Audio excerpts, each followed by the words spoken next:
In 1961, President Eisenhower gave a farewell speech in which he warned the nation about what he called the military-industrial complex.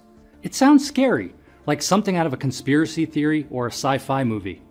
But what exactly was President Eisenhower afraid of? What is the military-industrial complex? It refers to the close relationship between military leaders, government legislators, bureaucrats, and private contractors, all of whom have a stake in national defense. Under our current system, the US government has a monopoly on defense at the national level, meaning that they're the only provider of defense to US citizens. You can't start a private army to compete with it. But that doesn't mean private companies aren't involved. The government purchases military equipment and services from private firms, including uniforms, vehicles, weapons, and more. In order to secure defense contracts from the US government, these companies must navigate a massive administrative bureaucracy. Because this is difficult, most private firms can't successfully compete for these contracts.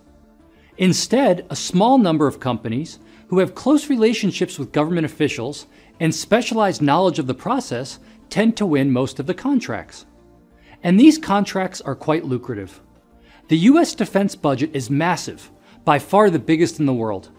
In 2015, the US budgeted almost $600 billion for defense.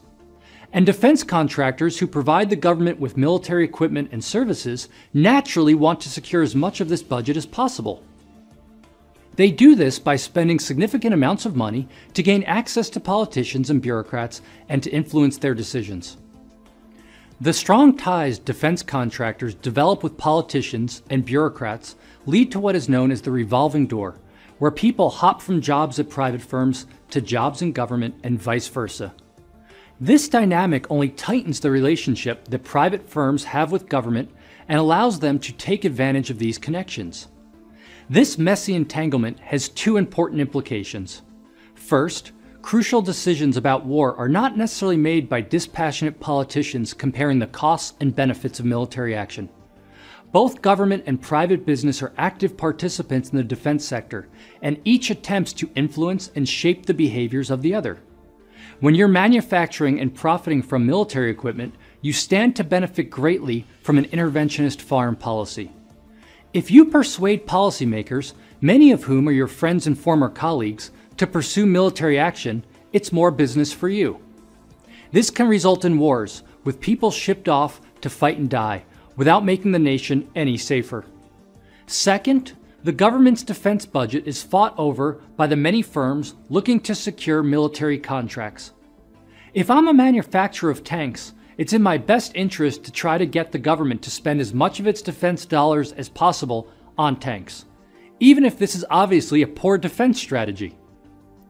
Private defense firms seek to grab as much of the military budget as quickly as possible, with little regard for the broader external costs of their behavior. Yet their lobbying efforts still shape the decisions made by government officials.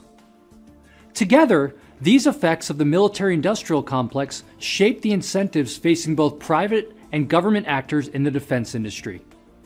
This means that rather than only considering the public interest, military decisions are influenced by special interests in the private sector, which can have disastrous consequences.